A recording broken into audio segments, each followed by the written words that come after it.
mesma coisa de eu cair ou do tipo, eu aviso pelo WhatsApp ou vocês me dão um feedback aí, qualquer coisa do tipo, ok? Vamos lá.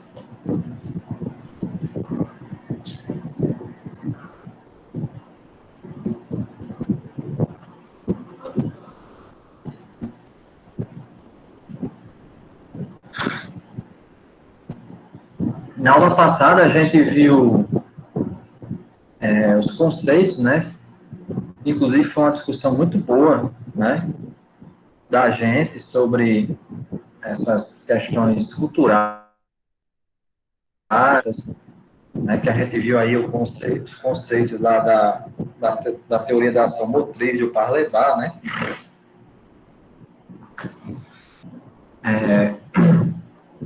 E aí, na lógica interna, da lógica externa, onde a lógica interna era o nosso aluno ou o nosso atleta, né, conhecer o esporte, né, de uma forma geral, né, seja ele coletivo ou individual, que no caso é o que a gente está vendo aqui, e a lógica externa era ele entender o contexto social, cultural desse esporte, né.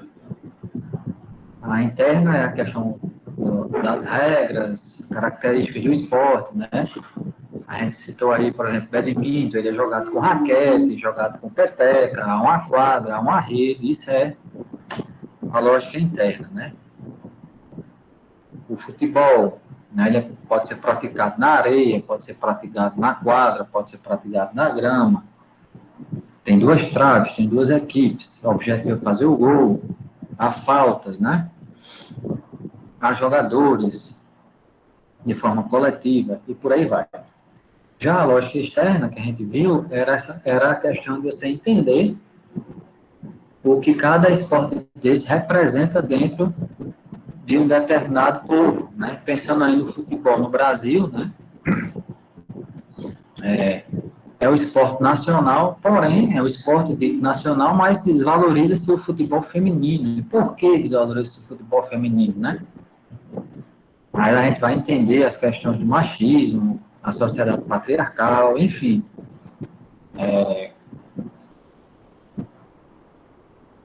Então, a gente entende, isso seria a lógica externa, esse tipo de entendimento, né?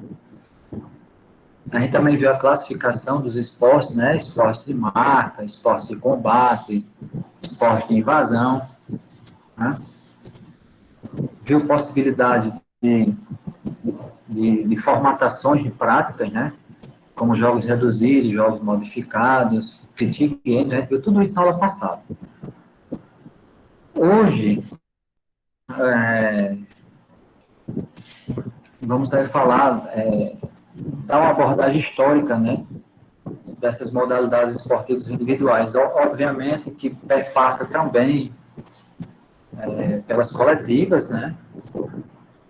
Mas, de uma forma geral, as modalidades esportivas elas vão surgir de forma individual, né? Vamos lá.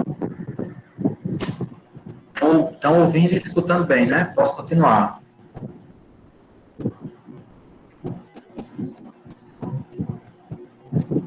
Sim, professor. Show. Show.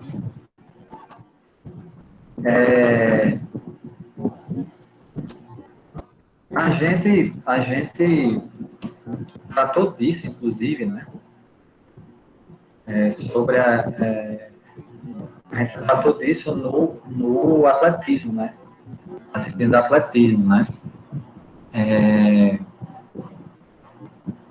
O homem aprende a correr, por exemplo, por necessidade, né, de sobrevivência. Se você pensar na natação, né, o homem aprende a nadar, né, por necessidade de sobrevivência, de fugir do animal, de pescar, né? Enfim, então, quando a gente fala em esporte de uma maneira geral,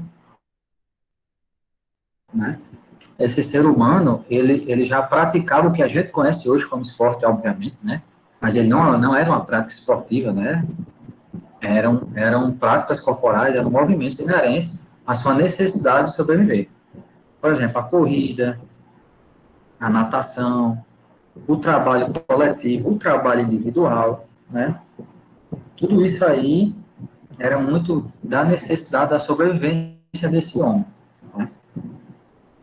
A luta, né? Lutar contra animais, um povo lutar contra outro, né? Por território, ou lutar pelas mulheres, enfim. São necessidades do homem, né?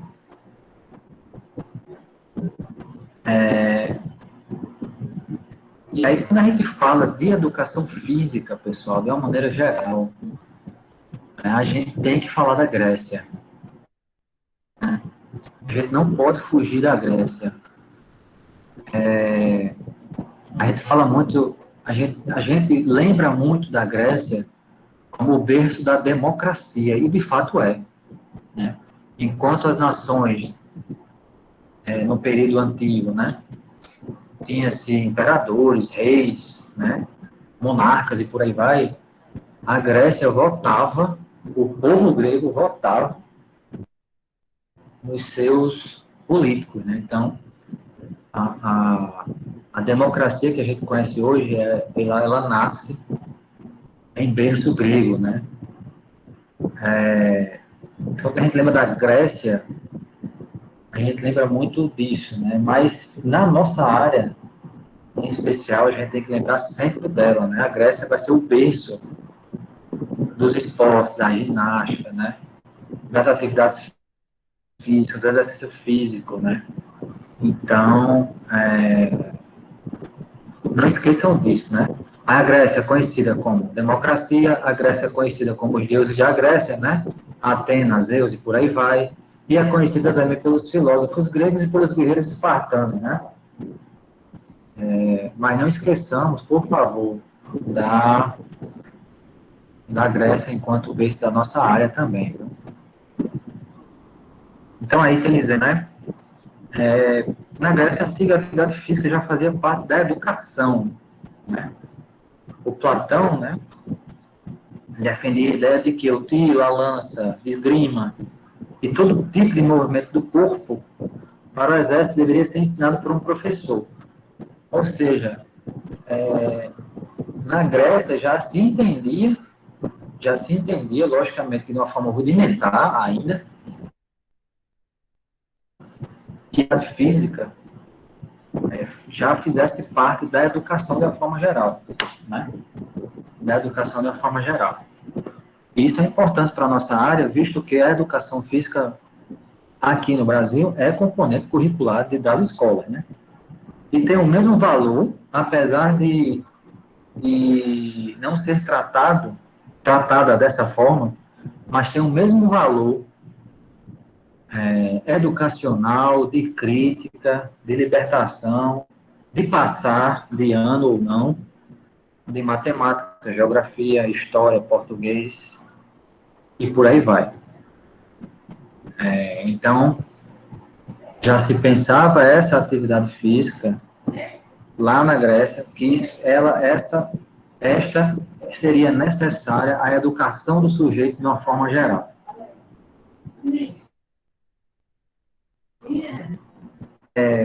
Em Atenas, e aí a gente tem que lembrar que Atenas vai ser o berço intelectual da Grécia, né? Vai ser o berço intelectual da Grécia, né? Os filósofos gregos, e a Esparta vai ser o berço de guerras, né, e lutas.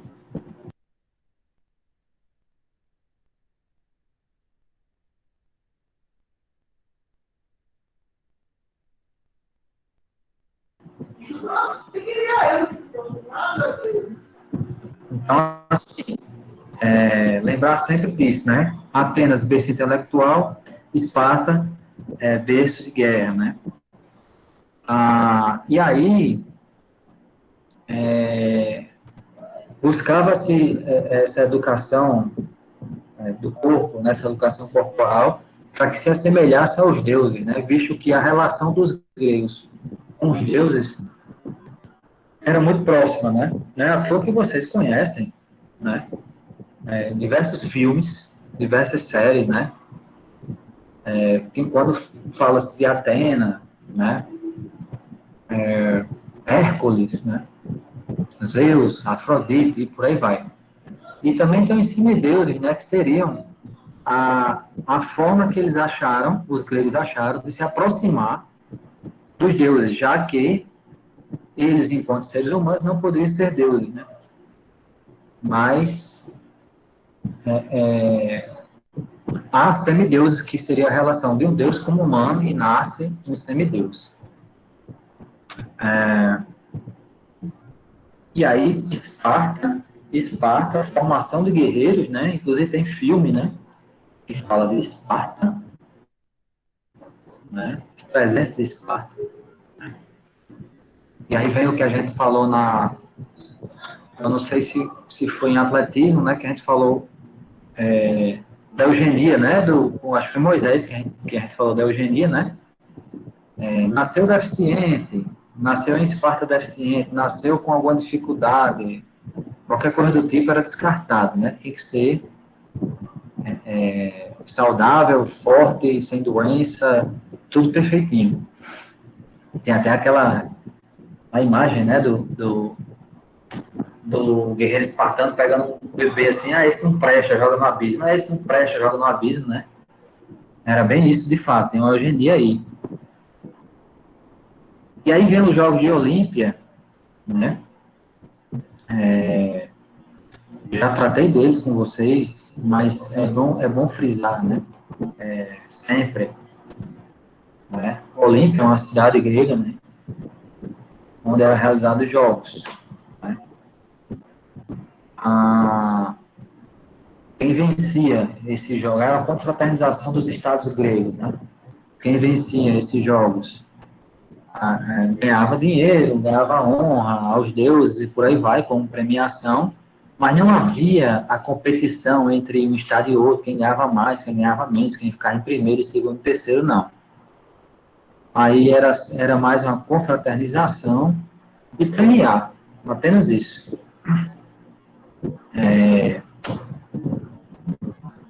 Lembrando que todas essas atividades físicas, eu vou falar daqui a pouco quais eram, né? Eram consideradas ginástica, né? E aí vem a importância, pessoal, eu escuto muitos alunos dizendo assim, eu não gosto de ginástica é muito chata, é ruim demais e tal. Mas assim, pessoal, ginástica é a base da educação física, né? De qualquer educação física no mundo, consequentemente também foi a base da nossa educação física, tá? Que aí vocês devem ter estudado isso na metodologia da ginástica. Eu acho que é a Luciana, né, que dá essa disciplina. A Luciana, né? Tá certo, Mariana, sem problema. Não, professor. A Mariana já respondeu. Não. Não, peraí. É porque eu estou com medo, desculpa. Era quem que dava? Eu acho que era a Luciana, né? Porque a Luciana, ela tem mais informação sobre isso, né? Mas agora quem dá é a professora Larissa. Tá, show. Então, assim, vai ter aqueles movimentos ginásticos, né? Aqueles movimentos europeus, né? Da Alemanha, da França. Você deve ter ouvido falar disso já, né? E a gente é influenciado fortemente por esses movimentos ginásticos, em especial os alemães, né? Da Alemanha. Então, assim, e tudo que a gente faz é na ginástica. Por exemplo, o equilíbrio. O equilíbrio é uma característica da ginástica. Mas qual é o atleta de qualquer outra modalidade que não utiliza esse equilíbrio? Né? Só para dar um exemplo, né? Só para dar um exemplo, a flexibilidade. Né? É uma valência humana trabalhada na ginástica. Mas qual é a outra atividade corporal que não se utiliza da flexibilidade? Então, assim, uma coisa é você dizer que não gosta da ginástica, não se vê trabalhando com ginástica, né? Tudo bem. Isso aí é uma coisa. E outra coisa é você dizer que a ginástica não serve para nada, que a ginástica é só perda de tempo, que eu já ouvi alunos de educação física falar isso. Então, por favor, meus alunos queridos, não falem isso. Se você não quer trabalhar com ginástica, você não quer trabalhar com ginástica, não tem problema. Mas não diga que ela não serve para nada, por favor, pelo amor de Deus. Não diga isso não. Porque você está cometendo um assassinato à nossa área. Tá A certo? ginástica, ela é boa para estabilização de muita coisa. Mas eu fico, porque eu estava dizendo assim, Mariana, que às vezes você escuta aluno dizendo que não serve para nada, que não presta, que é perda de tempo, entendeu? Eu estou dizendo aqui... Eu ouvi muito isso também quando a Luciana dava. Aí eu estou dizendo aqui que não digam isso, pelo amor de Deus, que a ginástica é a base da nossa área, entendeu? Não diga isso não. Se você disser assim que não gosta, não se vê trabalhando com a ginástica especificamente, tudo bem. Tudo bem, é um direito seu. Agora, você dizer que não serve para nada, como é que não serve? Pô? Entendeu? Então, assim, Professor, só para ter esse cuidado, sabe?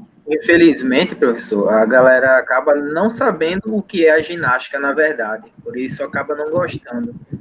Aí eu queria perguntar a você, o que seria a ginástica que o pessoal não gosta? Tipo, não serve. Qual seria essa ginástica? Acham que é alongamento. Não. A ginástica é porque a galera confunde. Você foi perfeito agora na sua colocação. Quem foi que falou, hein? Alan. Alan, pronto, Alan. O problema, Alan, é que a galera confunde ginástica com ginástica artística, ginástica rítmica, entendeu? Então, assim, eu trabalho com ginástica. Por exemplo, Rafael, se eu disser assim, se eu pegar uma turma de primeiro semestre, ou segundo semestre, ele não viu a metodologia da ginástica, não viu ainda. E disser assim, eu trabalho com ginástica. Esse aluno vai pensar que eu dou aula de ginástica artística, que eu dou aula de ginástica olímpica, entendeu? Ele não vai achar que eu trabalho ginástica, por exemplo, dentro de uma academia.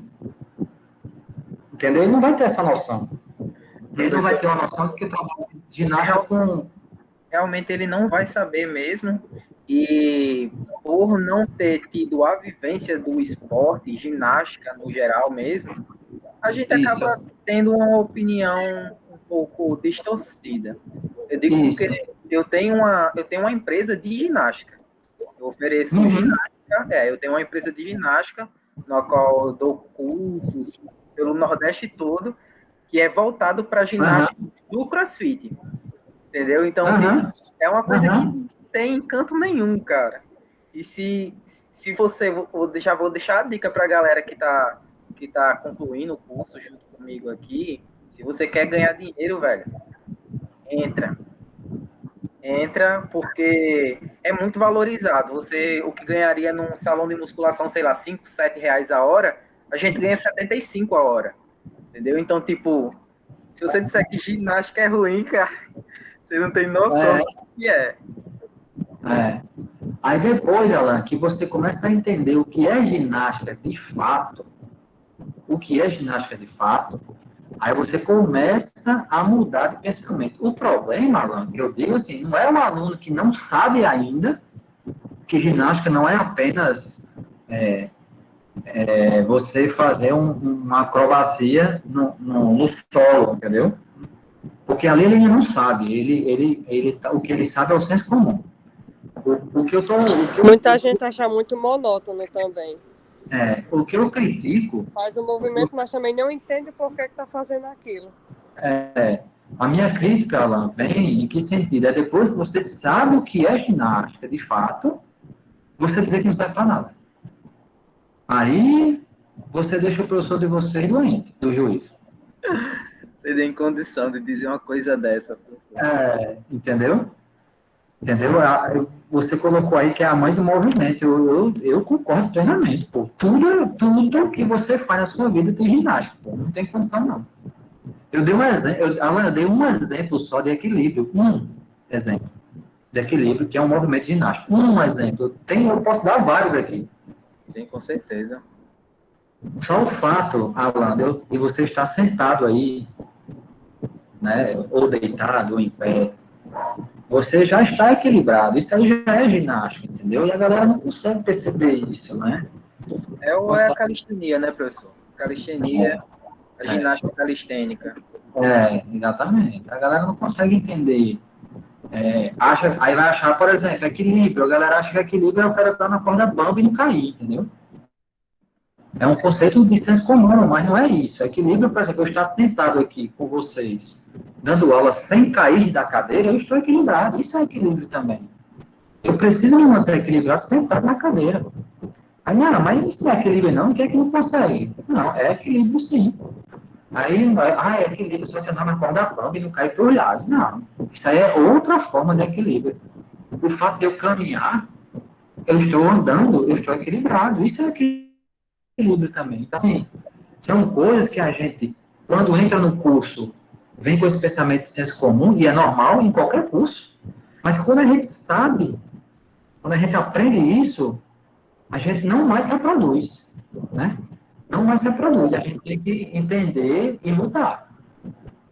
Não é ser chato, não. Tipo, seu pai, que não tem a menor ideia do que é educação física, chega para você e diz, pai, eu estou aqui sentado equilibrado. Ele diz, tá nada. Lógico que não. Aí você vai, pai, você vai reclamar do seu pai não entende. Você vai explicar a ele, é diferente. Agora, na discussão entre acadêmicos da área, vamos dizer, ginástica não serve para nada, é perda de tempo. E tem até preconceito quando o homem faz, também tem isso, viu? Porque diz que ginástica é coisa de mulher, né? É coisa de mulher.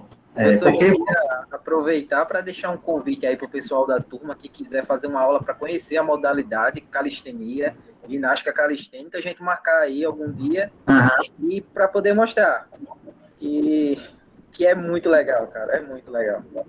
A gente podia fazer, sabe o quê, Alan? Eu vou até pensar com você aqui. A gente podia fazer uma prática lá no ginásio, entendeu? Tô dentro, vamos nessa. Aí a galera vai, você fica sendo o professor, né? Você fica sendo o professor e eu fico acompanhando, né? E aí a galera participa e aprende um pouco sobre isso, né? E aí você pode, eu não vejo problema nenhum, se a turma vê algum problema, beleza, eu não vejo problema nenhum em você chamar uma ou duas pessoas para ajudar você também, que seja da área, não tem problema não. Tem mais duas pessoas que trabalham comigo, que são profissionais de educação física formados, trabalham na minha empresa de ginástica também. Pronto, a gente vê essa possibilidade sim, tranquilo, viu? Tranquilo. Tchau. Voltando, né, depois dessa defesa importante à ginástica, né, para que a gente não cometa esse erro, né, de dizer que a ginástica não serve, que a ginástica é coisa só de mulher e por aí vai. Depois dessa parte que é importante, sim, vamos voltar aqui. E aí o Teodósio, ele vai considerar esse jogo, já vou falar das atividades que existiam nesses jogos, tá? Ele vai considerar esses jogos como jogos pagãos porque idolatra deuses, né? Deuses gregos, e o Teodósio, ele é católico apostólico romano, né? Então, ele destrói a Olímpia, destrói os jogos e diz que aquilo ali não serve para nada, né? E aí, depois de muito tempo, né? Que aí foi a invasão romana, né? Teodósio é um cara romano, né? Depois de muito tempo, 1896, aí surgiu os Jogos Olímpicos, né? Aí sim, esses como a gente conhece, a partir do Pierre de Coubertin, né? Que vai falar que a ascensão não é vencer, mas é competir com lealdade, cavalheirismo e valor, porque a ideia é a mesma da antiguidade, de confraternizar, né? O esporte vai ser dito como atividade física e ou mental sujeita a regulamentos, que visa a competição e tem regras instituídas por confederações, né?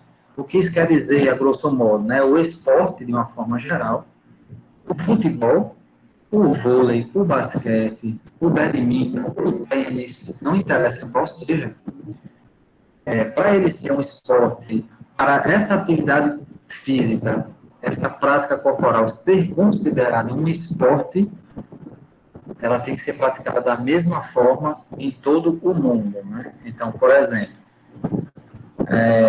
o futebol que a gente joga na rua enquanto mirinzinho, é aquela travezinha menor com a bolinha, não é esporte, é um jogo. Né? Agora, o futebol, a gente sabe que é um esporte, porque o futebol ele é praticado da mesma forma no mundo inteiro. O esporte futebol. O campeonato japonês de futebol é a mesma coisa do campeonato brasileiro. Mesma regra, né? 11 contra 11 e por aí vai. O campeonato indiano de futebol é a mesma coisa do campeonato francês. Eu não estou falando a mesma coisa de número de times, de formato de calendário, não estou falando disso não, estou falando da prática. No Brasil, nós temos um esporte chamado, um jogo ainda chamado biribol, que é o vôlei aquático na piscina. Ele ainda não foi considerado mundialmente um esporte, porque o biribol ele é praticado de uma forma no Brasil, e em outros países ele é praticado de outra forma. Enquanto não houver um consenso mundial, não vira esporte. Tá? Então é importante também ter essa diferença, né? Essa diferenciação. E aí nós temos aí as classificações, a gente já viu isso, né? Esse individual coletivo. Nós vamos ter aí, a gente viu isso também com a interação do adversário, né? E sem a interação com o adversário, né? E aí vocês já podem ver, que eu já coloco, né? Individual, né? Individual. E aí, falando dessa história, desse histórico, né? Nós vamos aí. Nos Jogos Olímpicos da Grécia Antiga, né? Nós tínhamos algumas lutas, né? Que era a greco-romana, nós temos o pancrácio, e nós tínhamos aí, que eu não coloquei, o pugilato, eu acho. Pugilato. Aí o que era cada uma delas, né? A luta greco-romana, que a gente já conhece, é a luta agarrada. O pugilato, acho que é pugilato o nome, é o pugilismo, que a gente conhece como boxe. E o pancrácio seria as duas lutas juntas. Tá? Você poderia tanto lutar em pé como agarrado. E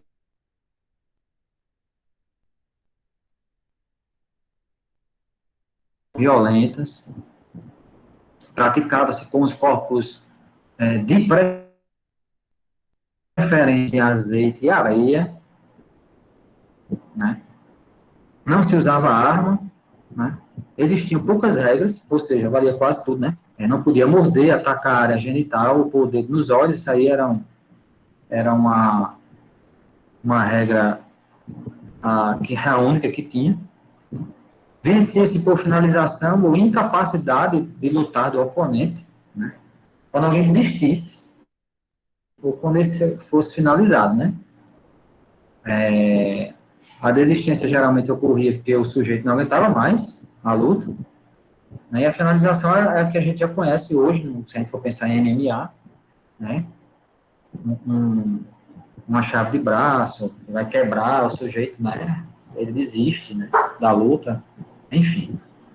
E as categorias eram para homens, adultos e jovens, lembrando que mulheres não participavam dos jogos, né? Detalhe disso aí, eram todas práticas individuais.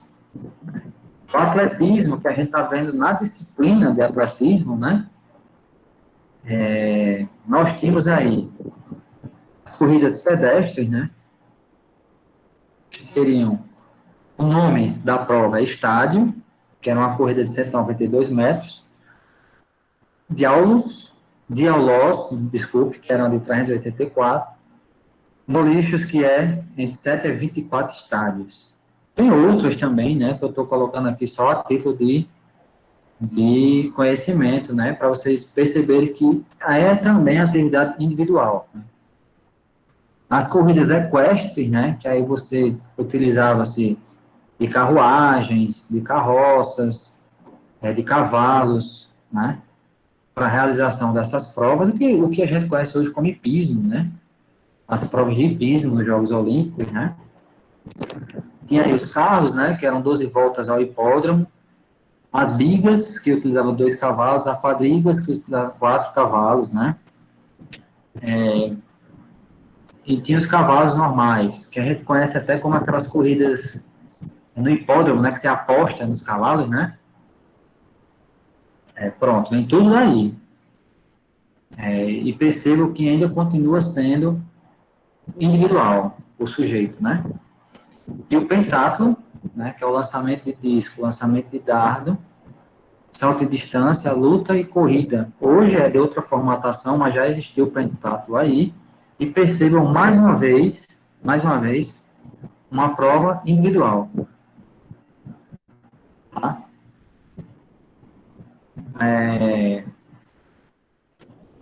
São imagens, né, da época, né? As do Pancrácio, né? Pancrácio hoje ainda, né? Pugilismo, né? Pancrácio da greco-romana são lutas ainda praticadas, né? São não são lutas que não se praticam mais, mas se praticam sim até hoje, né?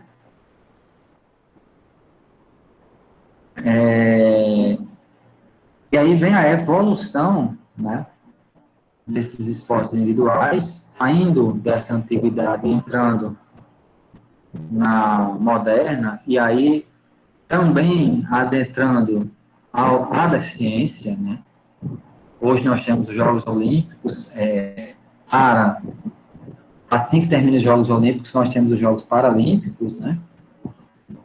O que era impossível antes. Nós temos também a participação das mulheres, isso é uma evolução dos esportes de uma forma geral, não só os esportes individuais, né? A participação das mulheres, né? A participação ainda que muito discutida, inclusive a gente até falou, né, Moisés, na aula passada da Tiffany, né, do vôlei, né, dos transgêneros, né, mas também já tendo uma abertura para essa participação, né, ainda que muito discutido, mas faz parte dessa evolução.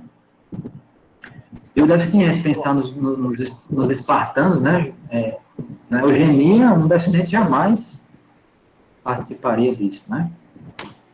Professor, Pois não. hoje eu vi uma notícia no Facebook sobre um homem trans, no caso, biologicamente nascido mulher, né? E fez a transição para ser homem. Ela lutava, ela não sei qual é o estilo de luta dela, mas ela lutava, ele no caso, e não permitiam que ele lutasse contra outros homens. Então ele foi lutar contra mulheres. Até aí tudo normal. Quando ela começou a vencer todas as lutas que ela tinha pela frente, ele, no caso, tinha pela frente, as pessoas começaram a achar estranho e dizer que não pode, que não pode, que não pode. E ele tinha pedido para participar 3 vezes, por 3 vezes, né, entrar na categoria masculina, e foi recusado. E agora, depois de ele vencer quase todas da feminina, querem mudar ele, querem tirar ele da feminina e colocar para masculina. Enfim, né? Fica difícil, né? Você não quer colocar nem numa categoria nem da outra. Quer fazer o quê? Vai ter que criar uma categoria específica, né? Fica difícil, né? Pois é. Eu acho o seguinte, sabe, Moisés? Eu acho que tem regras. Se o atleta ou a atleta se enquadra nessas regras, ele ou ela pode sim lutar, ou correr, jogar, enfim. Né? No caso da Tiffany, se a regra nenhum atleta pode atingir níveis X de testosterona. Beleza. Se a Tiffany não atingiu, ela pode jogar. Na minha visão, né? Na minha visão. Apesar de compreender quem é contra. Eu compreendo quem é contra. Eu compreendo quem é contra. Mas, ao mesmo tempo, eu também tenho que compreender o direito dela. Né? Se a regra é essa, e ela está cumprindo, paciência. Agora, se disser assim, olha, a regra desse campeonato é o seguinte, se um dia você teve constituição masculina, você não pode jogar. Aí, beleza, ela não joga. Mas isso tem na regra? Não tem. Então, paciência, meu. Paciência. Então, crie-se uma regra dizendo isso. Se em algum momento da sua vida você teve produção de hormônio masculino em demasia, você foi homem, sei lá, alguma coisa desse tipo, aí tudo bem. Ela não pode jogar. Mas se não tem, na minha visão, humilde visão, diga-se por cima, diga-se de passagem. Tem uma lutadora de MMA chamada Fallon Fox, que também passa por essa mesma situação da Tiffany. Teve toda a sua construção masculina e depois foi lutar no MMA feminino. Confusão grande também com ela, né? Porque ela tem mais força, porque é homem, porque é isso, porque é aquilo, e tal. Mas não ganhou de todas as mulheres, entendeu? Perdeu. Então, assim, é uma coisa muito discutida ainda, sabe? Mas a gente tem que ter muito, muito cuidado, sabe? Muito cuidado nessa discussão. E isso faz parte da evolução dos esportes. Isso faz parte da evolução dos esportes. Né? Não há mais como negar esse sujeito dentro desse ambiente. Não tem como negar, não. Né? Tem que criar-se regras, invente qualquer coisa aí, mas não pode tirar. Não pode simplesmente excluir a pessoa, né? Não, você é transexual, não pode jogar, não pode participar. Por quê, né? Não pode fazer isso. E aí, pensando no atletismo, hoje, visto que na atividade era com cavalos, tinha lá a questão das provas, né, das metragens e tal, a gente vê hoje, né, as corridas de velocidade, as corridas de resistência, que são as de longa distância, que a gente está vendo isso no atletismo, de passagem, inclusive de barreiras hoje, né, por exemplo, os saltos, a gente vai ver ainda no atletismo, né, salto de distância, salto triplo, salto de altura, e percebam que isso, todas são provas individuais, né, salto com vara, né, lançamentos e arremesso de peso, lançamento de disco, lançamento de garra, lançamento do martelo, né? Pensar nas lutas, né? Estilo livre, olímpica, né? Greco-romana, as lutas femininas também, que é uma evolução, né? Você pensar, há um tempo atrás, uma mulher lutando boxe ou lutando MMA, né? Você dizer que você é um brincalhão, você é um fanfarrão, né? Mas hoje temos defesa de cinturão, né, do boxe, temos defesa de cinturão do MMA com o feminino. E hoje a maior atleta do Brasil no MMA, por exemplo, no UFC, que é o maior evento, né, é a Amanda Nunes, é uma mulher, né? A nossa maior representação. Veja como é importante isso, né? Veja esse empoderamento. A nossa maior atleta do UFC, a Amanda Nunes, é uma mulher. É uma mulher. Um dia já foi o Vitor Belfort, um dia já foi o Anderson Silva, né? São atletas que vocês também conhecem. Né? Um dia foi a família Gracie lá, né? Com Royce Gracie, Rickson Gracie. Mas hoje é Amanda Nunes. Amanda Nunes. Que, por sinal, foi considerada a maior lutadora de MMA de todos os tempos. Foi a Amanda Nunes. E se você for colocar numa escada aí, a Amanda Nunes, ela defende duas categorias diferentes, né? Ela tem dois cinturões, né? Ela luta em duas categorias. Se você for colocar aí numa escada, a segunda colocada, apesar de ter saído do UFC, que é a Cris Cyborg, é também mulher. Então, nós temos duas lutadoras aí de renome internacional que representam o Brasil em extrema importância, uma área de luta, né? Uma área de luta, um espaço conquistado, né?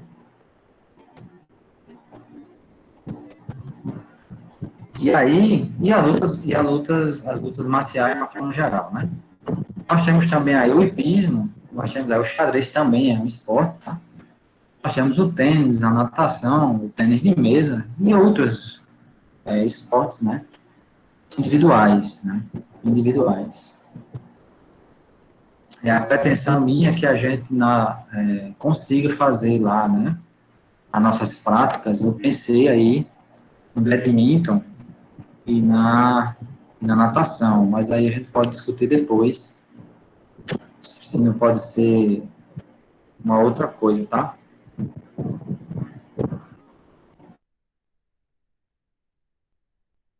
E ainda tem a ginástica, e aí a ginástica, viu, Alan?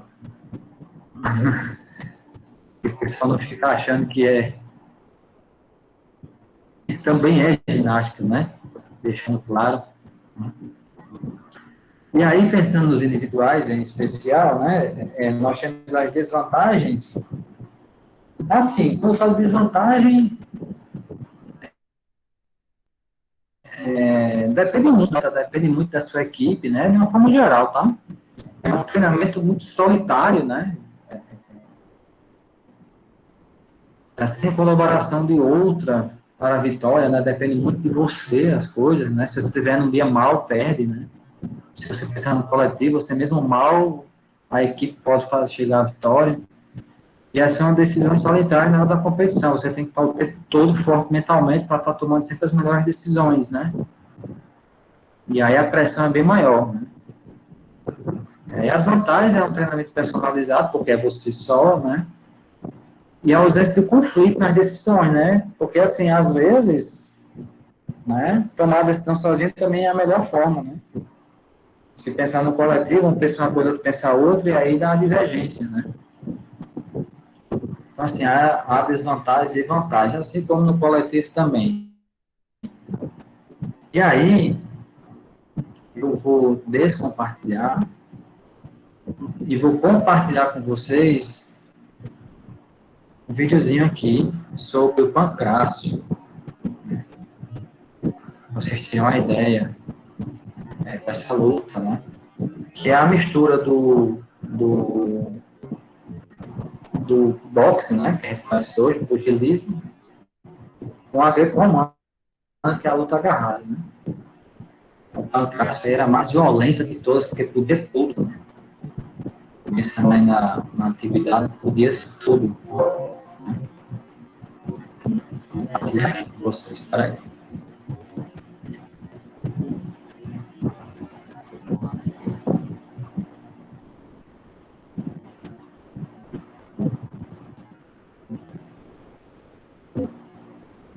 Estão vendo aí a telinha?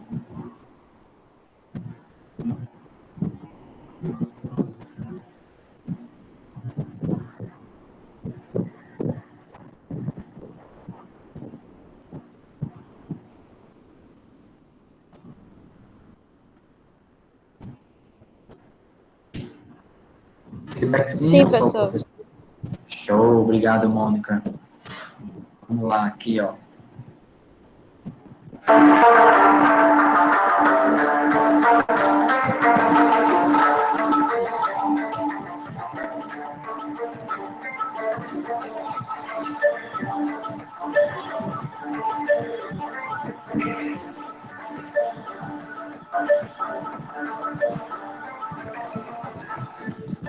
Fala galera, no vídeo de hoje eu vou contar um pouco da história de uma arte marcial que é considerada uma das mais antigas da humanidade, o pancrácio. Pancrácio foi uma antiga arte marcial em Antígonas, de combates em armas, que segundo a mitologia grega teve início com os heróis Heracles e Teseu. Uma mistura de boxe clássico e luta olímpica com golpes e técnicas de lutas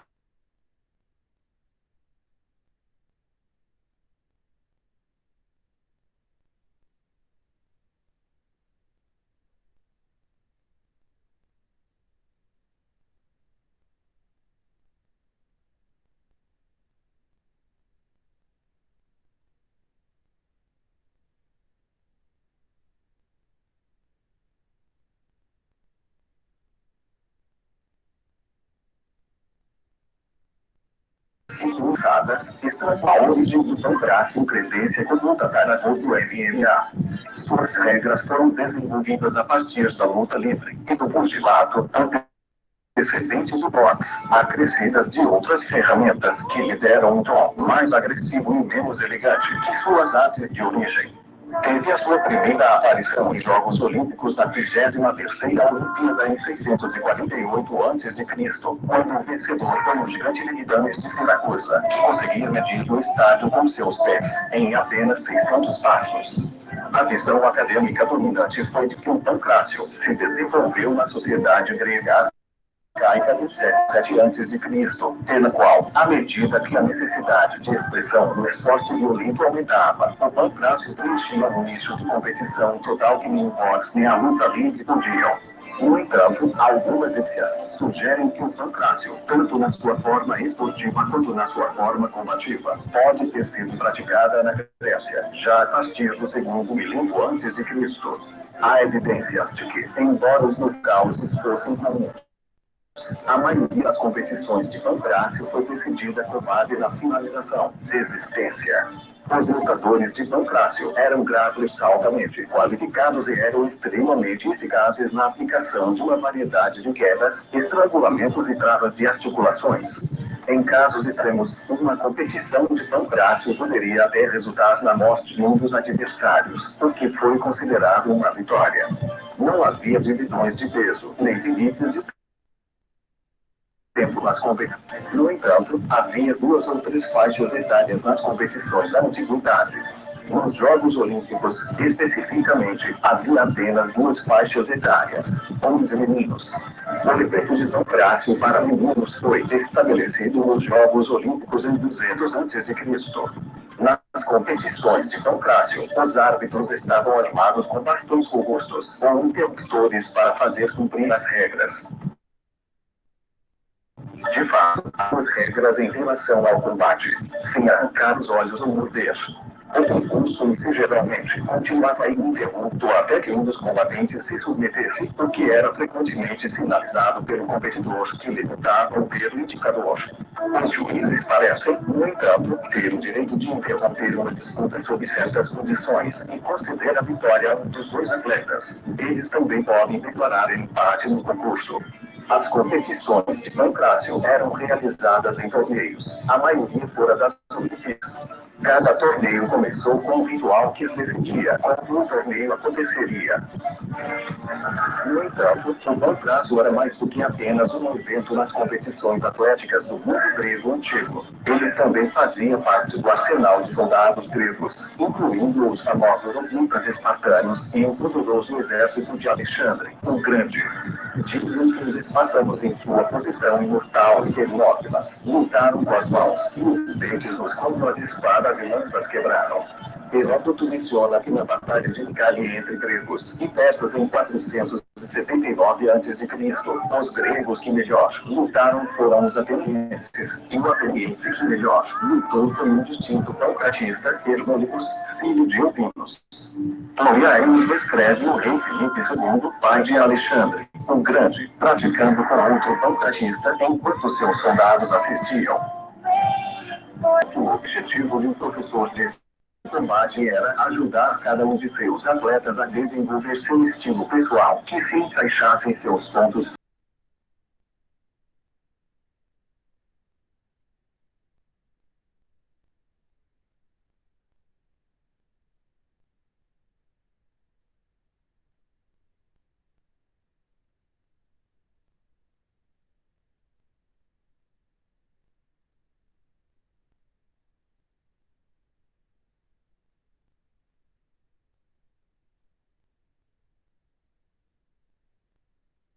De referências. Vamos encerrando esse episódio por aqui. Se você gostou desse vídeo. Então percebam que essas técnicas que a gente já conhece, né, de periodização, treinamento, né, microciclo, mesociclo, macrociclo, né, pensar na individualidade de cada um, pontos fortes e pontos fracos de cada atleta. Percebam que isso aí já era pensado lá atrás, né, nos jogos gregos, né, como, por exemplo, com os pancratistas, né? Então, assim, percebam a importância da Grécia, né? Da Grécia para a nossa área, né? Hoje em dia, é básico qualquer atleta de qualquer modalidade vai ter treinamento, vai ter treinador, vai ter periodização, vai ter os ciclos, vai ter tudo isso, né? Mas já foi pensado desde esse período, né? E para a gente encerrar hoje, eu vou passar esse outro aqui, que ele vai falar dessas qualidades, só para vocês terem uma ideia e reforça um pouco do que eu falei, tá? Vocês ouviram, né? Deu para ouvir? O vídeo, deu?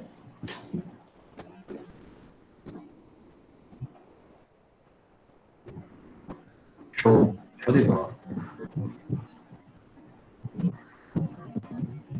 Os Jogos Olímpicos da Antiguidade eram um evento religioso e atlético realizado no santuário de Zeus, em Olímpia, na Grécia. A data mais conhecida como o início dos Jogos foi o ano de 776 a.C. Estima-se que, em algumas ocasiões, o evento chegou a reunir 40 mil pessoas, que se instalavam nas proximidades do santuário para assistir a cerimônias e competições. Hoje, o sítio arqueológico de Olímpia, localizado a cerca de 300 quilômetros de Atenas, é considerado Patrimônio Mundial da Unesco.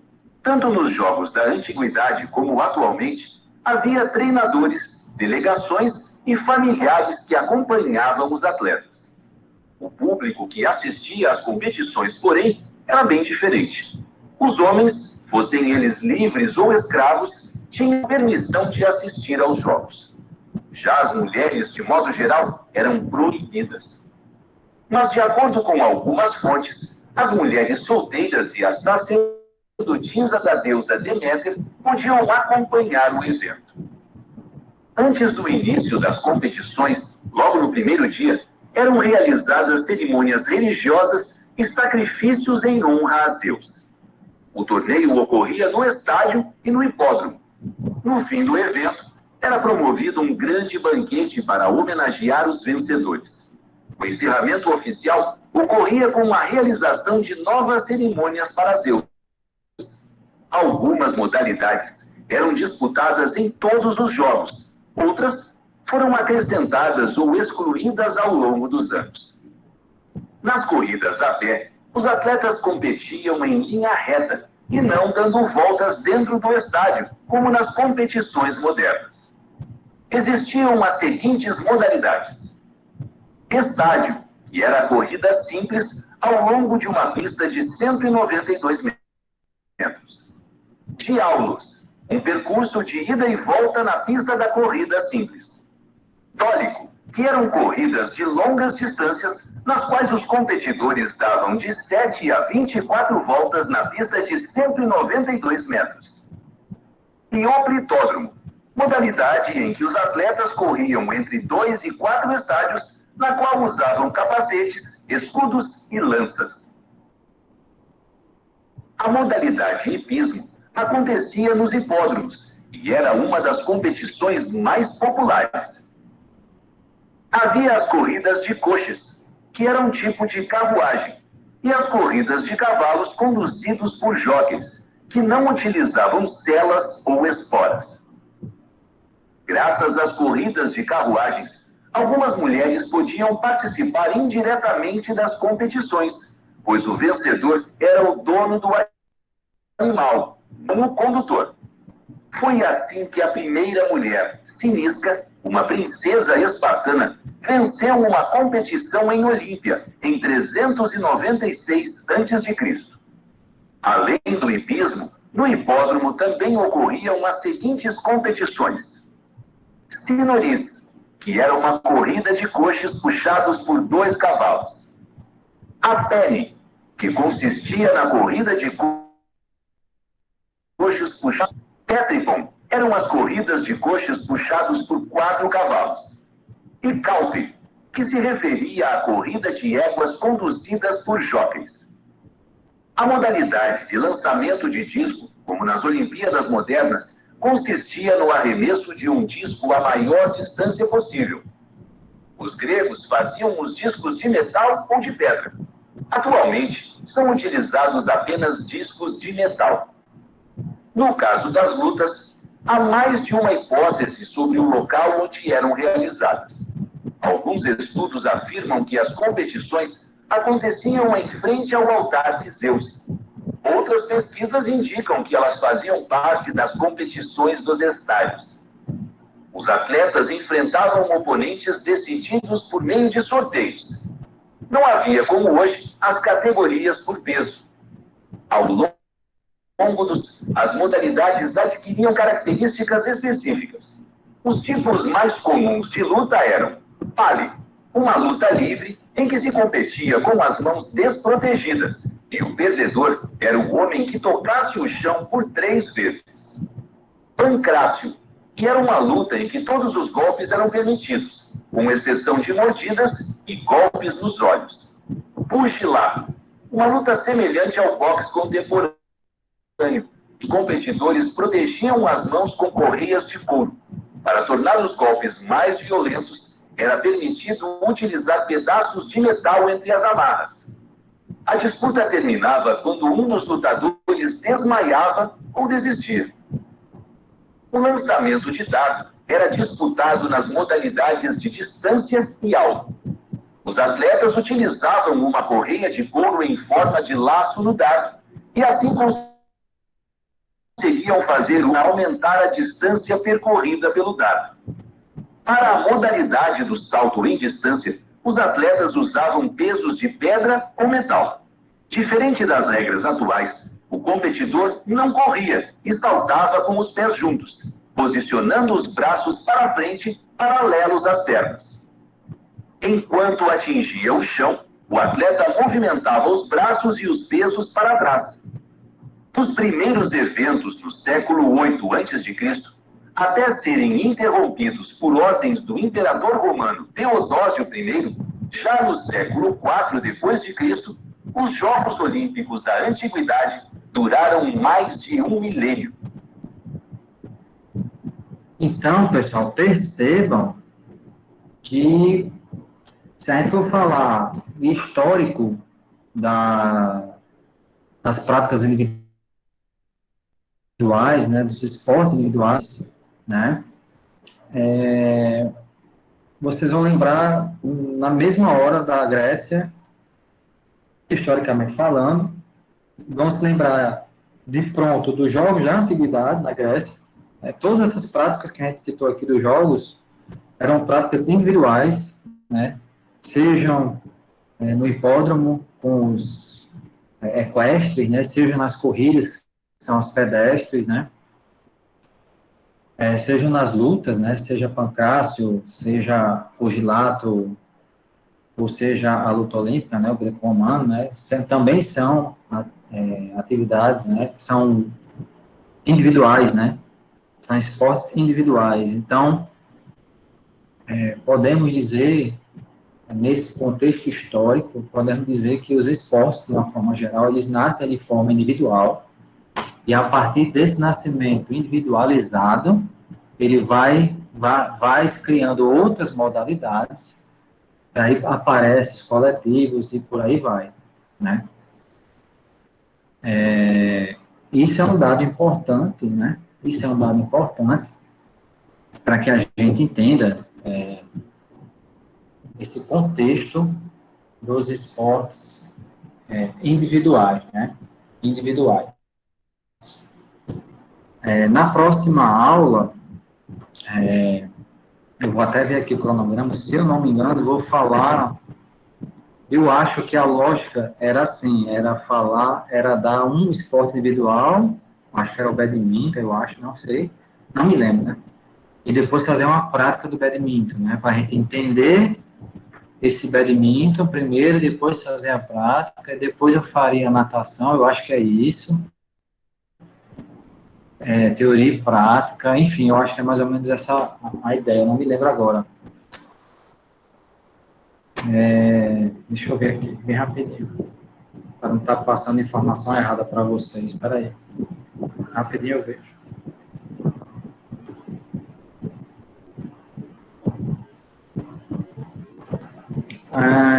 Exato, seria isso, né? Badminton teórico, que é um esporte individual, né? Que no caso ele pode ser considerado esporte de raquete ou esporte de rede, né? Seria na próxima aula, ele, historicamente, depois ele prática, né? E depois a gente faria isso com a natação e faria a primeira avaliação. Isso é a ideia, né? Por enquanto, eu falei com Luciana, aliás, né? A gente fala com ela, ela fala com a gente, nós estamos num grupo, né?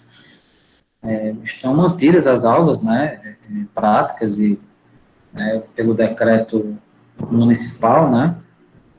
A FASEC está adotando o decreto municipal, não o estadual. Então, em tese, nós vamos manter o calendário que a gente propôs, né? E aí, na próxima aula, a gente fala do badminton. E eu queria ouvir um pouco de vocês também sobre o filme, tá? Sobre a resenha do filme, né? Que era Poder Além da Vida. Só eu acho que a gente não discutiu, né? A gente discutiu do atletismo, não foi? Ou discutiu também esse?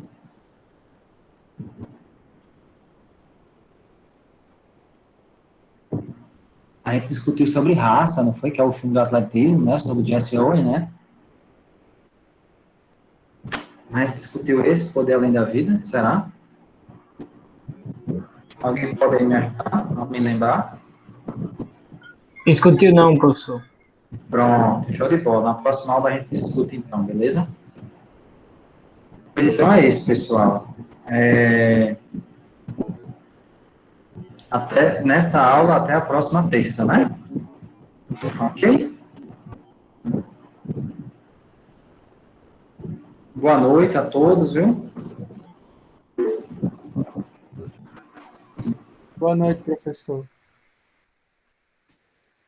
Liga Davi, é? É Moisés. Não, porque ele levantou a mão. Saiu da reunião. Tchau. Valeu. Boa noite, até a próxima.